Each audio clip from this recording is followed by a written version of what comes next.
Assalamualaikum warahmatullahi wabarakatuh. Perkenalkan, nama saya Ismi Titi Septianingrum dengan NIM 71014219292. Yang terhormat, Bapak Ahmad Seroji, SPD MPD, selaku dosen mata kuliah Seminar Pendidikan Administrasi Perkantoran, serta teman-teman yang saya banggakan. Di sini, saya akan memaparkan presentasi mengenai materi kajian pustaka dan hipotesis penelitian.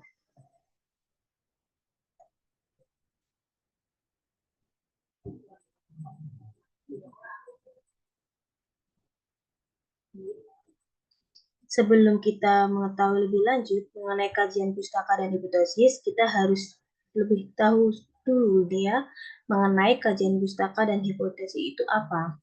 Kajian pustaka merupakan bagian yang mencakup tinjauan teori, konsep, dan penelitian-penelitian sebelumnya yang relevan dengan topik penelitian.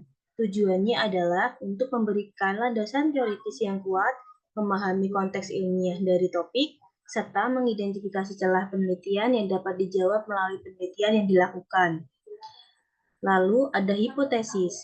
Hipotesis adalah dugaan sementara mengenai hubungan antara variabel penelitian yang akan diuji. Hipotesis dirumuskan berdasarkan kajian pustaka dan berfungsi sebagai panduan untuk penelitian, pengumpulan, dan analisis data. Nah, untuk yang pertama kita akan mengetahui lebih lanjut mengenai apa sih kajian pustaka itu. Pengertian dari kajian pustaka adalah merupakan tinjauan teoritis dari penelitian-penelitian terdahulu yang relevan dengan topik penelitian. Lalu ada tujuan dari kajian teoritis, yaitu yang pertama, mengetahui perkembangan teori dan penelitian terkait topik. Yang kedua, membangun landasan teoritis yang kuat. Yang ketiga, mengidentifikasi celah penelitian yang bisa diisi. Lalu ada pentingnya kajian pustaka. Apa sih penting kajian pustaka itu?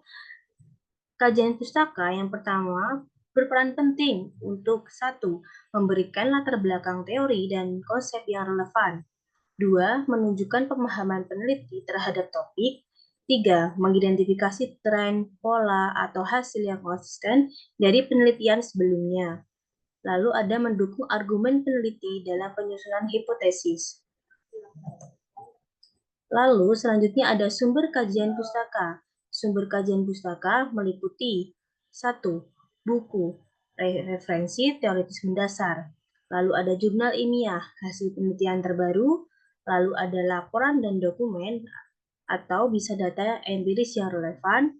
Ada situs web resmi atau informasi terkini dari lembaga terkait. Lalu ada disertasi atau tesis penelitian akademis yang relevan.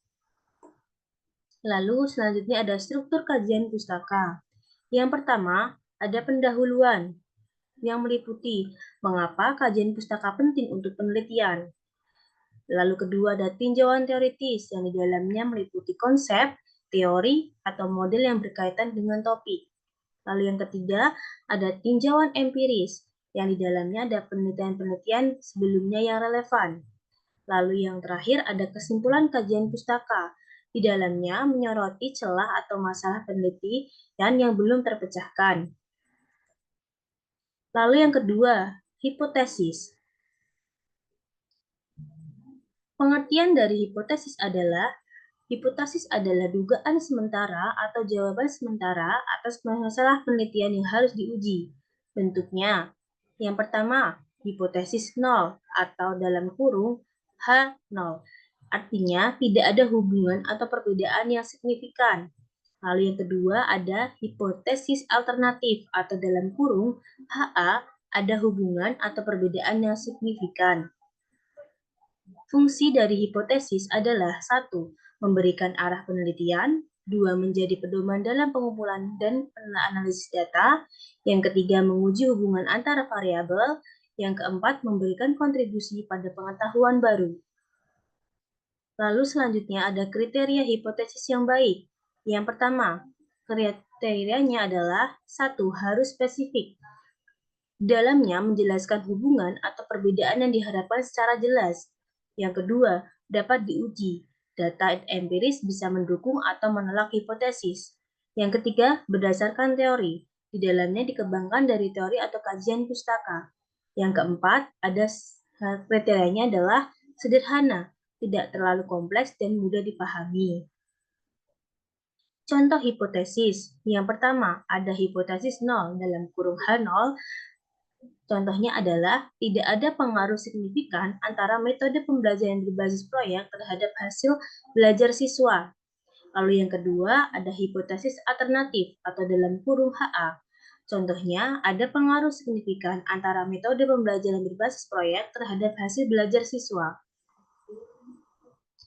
Selanjutnya, ada proses pengujian hipotesis. Yang pertama, menentukan hipotesis, yaitu merumuskan H0 dan HA. Yang kedua, pengumpulan data. Di dalamnya, melakukan penelitian untuk mengumpulkan data. Yang ketiga, ada analisis data, yaitu di dalamnya menggunakan uji statistik untuk menganalisis data. Yang keempat, ada kesimpulan, yaitu di dalamnya menerima atau menolak hipotesis nol. Nah, untuk kesimpulan dari materi ini adalah kajian pustaka penting untuk menyediakan landasan teoritis penelitian. Hipotesis adalah dugaan sementara yang diuji melalui penelitian.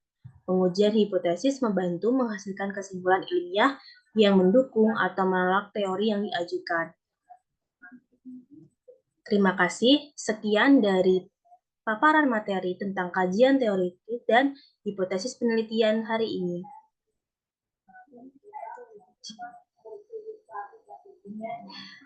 Wassalamualaikum warahmatullahi wabarakatuh.